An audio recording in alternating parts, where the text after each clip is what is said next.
Donc pour pouvoir faire ce livre, et puis pour un peu tester mes théories, les mettre à l'épreuve, j'ai observé comme ça le déroulement complet de 9 personnalités célèbres, le déroulement de la mort.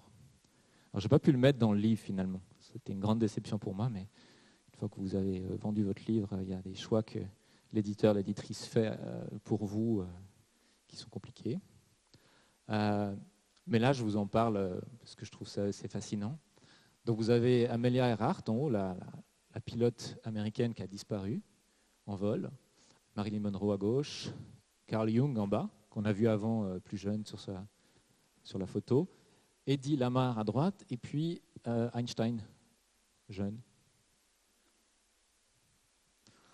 Et donc c'est intéressant parce que j'ai vraiment pu observer que toutes ces morts, ils ont tous respecté le canevas des 5 étapes, avec des variations, avec parfois des passes droits, des longueurs ou des rapidités intéressantes. Jung, par exemple, il a adoré mourir. C'était sa prochaine bonne expérience pour lui. Donc l'agonie, c'était un festival, il était content. Je ne sais pas si vous savez, mais je crois le jour même de sa mort, il y a la foudre qui est tombée sur son arbre préféré, devant sa maison. Ça n'arrive pas à tout le monde, ça non plus. C'est assez dingue. Et donc cette phase d'agonie, pour lui, c'était zéro problème, c'était que de l'acceptation, c'était pas de la résistance. Donc ça, c'est très intéressant à voir. Einstein, lui, dès le début, il a été aidé par des entités, des âmes, à défaut d'un autre mot, qui l'ont vraiment aidé tout le long du processus de mort, ce qui fait que tout a été très facile. Et alors, il a résisté à rien. Il a résisté à rien. Tout était facile pour lui. Il y a juste le stade pardon et amour. Il ne voyait pas très bien si c'était nécessaire. Mais après, zéro problème. Eddie Lamar à droite, que probablement personne ne connaît ici. Qui connaît Eddie Lamar? Voilà. Un joli visage d'Hollywood. Hein. Elle a été élue femme de l'année plusieurs fois, un peu comme Marilyn ou d'autres. Mais en fait, c'était aussi une sacrée tête. Elle est autrichienne d'origine. Et avec un musicologue, elle a inventé une méthode de transmission par étalement de front d'onde. Le Wi-Fi, quoi. Mais au début, ça servait à l'armée américaine. Elle a vendu à l'armée pour les communications dans les sous-marins.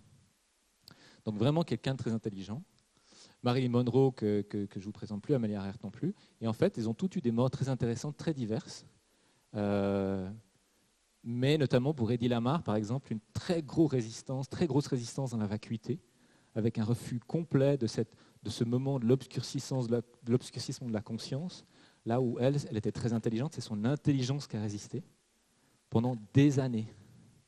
Donc ça a duré des années pour une part de son âme, et ça l'a complètement épuisée, c'était extrêmement difficile. Marilyn Monroe, elle a été victime de son succès, et en fait, elle n'arrivait pas à mourir dans la phase déjà d'agonie et de vacuité, parce qu'en fait, tous ses fans, ses fidèles étaient constamment en train de se connecter à elle. Donc vraiment, vraiment, un moment très difficile. Il y a un moment qu'il a complètement guéri. C'est intéressant parce qu'on a des anges qui viennent nous voir parfois, vous voyez, mais ce n'est pas forcément des entités. Et elle était encore pas mal connectée à sa dépouille. Je crois qu'elle n'a pas été incinérée, il me semble, je ne suis pas sûr. En tout cas, c'était au cimetière. Il y a un petit garçon, c'est je crois 7 ans après sa mort, un petit garçon qui est venu avec sa maman voir sa tombe. Et sa maman lui dit, tu sais, ça, c'est Marilyn Monroe, elle était très célèbre, etc. Et puis, le petit garçon, il va vers elle, et en fait, c'est comme s'il arrivait à lui parler. Et il lui a dit, tu sais, je suis désolé pour toi. C'est triste que tu sois morte. Pouf, et elle est partie. Et elle a pu continuer. Donc, les anges, voilà, ça peut être des vivants, ça peut être des gens qui nous parlent. Amelia Earhart, bon, c'est une mort un peu compliquée, c'est une mort très violente, très difficile, je ne raconterai pas ici. Mais voilà un petit peu ce que j'ai fait. Ah oui, je n'ai pas mis la photo de Churchill. Quel scandale.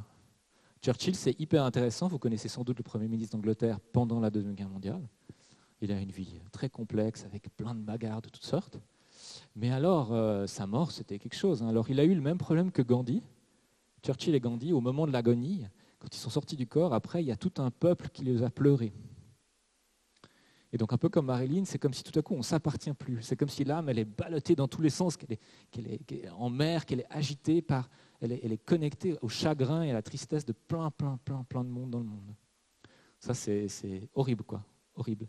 Et en fait, les deux ont dû gérer ça pendant 2 à 3 semaines après leur mort.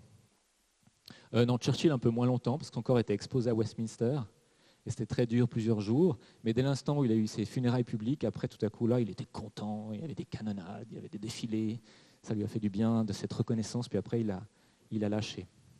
Et de tous les personnages, Churchill, c'est celui qui a vécu la meilleure stade pardon-amour. J'avais jamais vu ça. Pourtant, il a une vie de combat, hein. Il avait plein d'ennemis.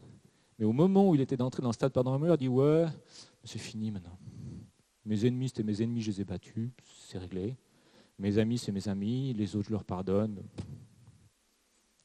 Et il est entré dans l'amour. Hyper facile. Donc ça, c'était une leçon pour moi d'observer ces phases de ces personnes célèbres.